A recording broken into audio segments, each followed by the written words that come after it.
શિયાળાની ઠંડીમાં શરીરને તાકાત આપે તેવો ટેસ્ટી અને હેલ્ધી ખજૂર પાકની રેસિપી આજે હું તમારી સાથે શેર કરવાની છું.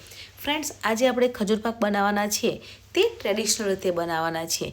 એટલે ખજૂર પાકમાં ગોળ કે ખાંડનો ઉપયોગ નથી કરવાનો. ફક્ત 10 જ મિનિટમાં ખજૂર પાક બનાવી અને તૈયાર કરીશું. તો ખજૂર પાક બનાવવા માટે મેં 400 ગ્રામ ખજૂર લીધા છે. હવે ખજૂરમાં જે અંદર બી હોય તે કાઢી લેવાના છે. તો અહીંયા મેં બધા જ ખજૂરમાંથી બી છે તે કાઢી લીધા છે. અહીંયા 400 ગ્રામ ખજૂર લીધા છે તેના પ્રમાણમાં 1 કપ બદામ લીધી છે, 1 કપ કાજુ અને 1 કપ અખરોટ લીધા છે. તમારે પિસ્તા એડ કરવા હોય તો પણ કરી શકો છો અને સીડ્સ એડ કરવા હોય તો પણ કરી શકો છો. હવે ડ્રાય ફ્રૂટ્સને આ રીતે ચોપ કરી લેવાના છે, પણ જો તમારે ચોપ ના કરવા હોય તો મિક્સર જારમાં અધકચરા ક્રશ પણ કરી શકો છો. હવે ખજૂરમાંથી બી આપણે કાઢી લીધા છે તો ખજૂરને મિક્સર જારમાં લઈ લેવાના છે અને ક્રશ કરી લેવાના છે. આ રીતે આપણે ક્રશ કરીએ છીએ તો ખજૂર પાક છે તે જલ્દી બની જાય છે. તો અહીંયા તમે જોઈ શકો છો કે ખજૂરની એકદમ પેસ્ટ બનીને તૈયાર થઈ ગઈ છે. તો હવે આપણે ખજૂર પાક બનાવીશું.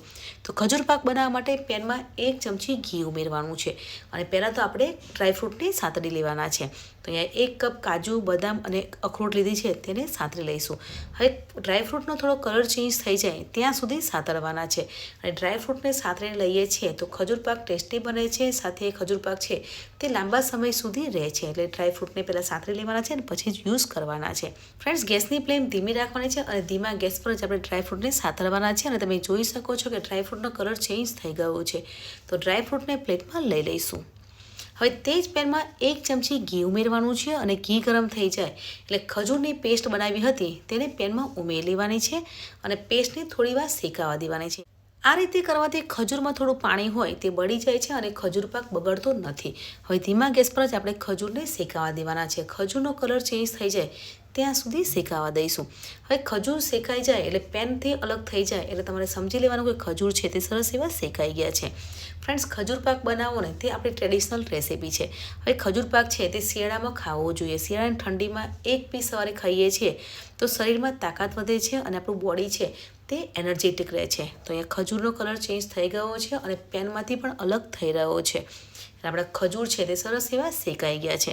આજે આપણે ખજૂર પાક બનાવીએ છીએ તે ઓછા સમયમાં બનીને તૈયાર થઈ જાય છે કેમ કે ખજૂરને મિક્સર જારમાં ક્રશ કર્યા છે એટલે ખજૂર છે જે જલ્દી બાઇન્ડિંગ આવી જાય છે. તમે જોઈ શકો છો કે ખજૂરમાં બાઇન્ડિંગ સરસ એવું આવી ગયું છે અને એકબીજા સાથે મિક્સ થઈ ગયું છે અને પેનથી પણ અલગ થઈ રહ્યું છે એટલે ખજૂર છે તે સરસ એવા શેકાઈ ગયા છે. તો હવે ગેસને બંધ કરી દેવાના છે.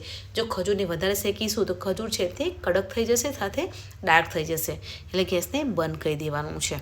ફ્રેન્ડ્સ, અહીંયા 1 ચમચી સૂંઠ પાવડર ઉમેરવાનો છે. સૂંઠ પાવડરની ફ્લેવર ખજૂર પાકમાં બહુ સરસ લાગે છે. હવે ડ્રાયફ્રૂટને સાથે રાખ્યા હતા તેને પેનમાં ઉમેરી લેવાના છે અને સાથે મિક્સ કરી લઈશું. હવે ડ્રાયફ્રૂટના મેં ટુકડા એડ કર્યા છે, પણ તમારે અધકચરા ક્રશ કરીને એડ કરવા હોય તો પણ તમે કરી શકો છો. ડ્રાયફ્રૂટને સાથે મિક્સ કરી લેવાનું છે એટલે આપણો ખજૂર પાક છે તે બનીને તૈયાર થઈ ગયો છે. ફ્રેન્ડ્સ, આજે આપણે ટ્રેડિશનલ રીતે ખજૂર પાક બનાવ્યો છે તે પણ ફક્ત 10 જ મિનિટમાં એકદમ ટેસ્ટી અને હેલ્ધી ખજૂર પાક બનીને તૈયાર થઈ ગયો છે. હવે આ જ ખજૂર પાકમાંથી તમે લાડુ પણ બનાવી શકો છો અને ખજૂર પાકનો રોલ પણ બનાવી શકો છો.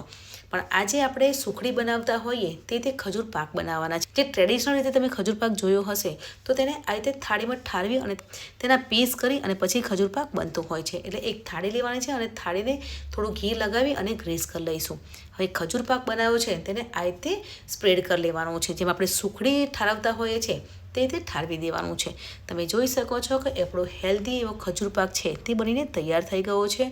અહીં આપણો ઘીનો ઉપયોગ પણ ઓછો કર્યો છે. 1 ચમચી ઘી એડ કર્યું છે અને આપણો ખજૂર પાક બનીને તૈયાર થઈ ગયો છે. અહીંયા 1 ચમચી ઘી એડ કર્યું છે તો તમે જોઈ શકો છો કે શાઇનિંગ પણ સરસ એવી આવી ગઈ છે. તો ટ્રેડિશનલ રીતે જે ખજૂર પાક છે તે બનીને તૈયાર થઈ ગયો છે. તો હવે ખજૂર પાકને સેટ થવા દેવાનો છે એટલે 1 કલાક માટે મૂકી દેવાનો છે. અહીંયા 1 કલાક થઈ ગયો છે તો હવે આપણે કટિંગ કરી લઈશું.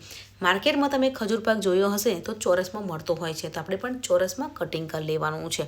અહીંયા ડ્રાયફ્રૂટ છે એટલે કટિંગ કરવામાં થોડું પ્રેસ કરવું પડશે તો આપણું કટિંગ છે તે સરસ એવું થઈ જશે.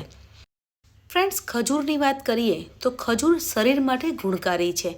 ખજૂર રોગ પ્રતિકારક શક્તિને મજબૂત બનાવે છે, પાચનમાં સુધારો કરે છે, તેમજ હાર્ટને સ્વસ્થ રાખવામાં અને હોર્મોન્સને બેલેન્સ કરવામાં મદદરૂપ થાય છે. હિમોગ્લોબિન ઓછું હોય તો હિમોગ્લોબિનમાં પણ મદદરૂપ થાય છે. તો ખજૂર પાક છે તે બહુ જ ગુણકારી છે. એ ખજૂર પાક કટ થઈ ગયો છે, તમે જોઈ શકો છો. એકદમ સોફ્ટ અને પોચો ઘરે જ ખજૂર પાક બનીને તૈયાર થઈ ગયો છે. તમે જરૂરથી ટ્રાય કરજો. બહુ જ ટેસ્ટી અને હેલ્ધી ખજૂર પાક બનીને તૈયાર થઈ જાય છે. હવે ખજૂર પાકને એરટાઇટ જારમાં કે કાચની જારમાં સ્ટોર કરી અને મૂકી દેવાનો છે. હવે ખજૂર પાક છે તે રોજ સવારે 1 પીસ ખાવાનું છે.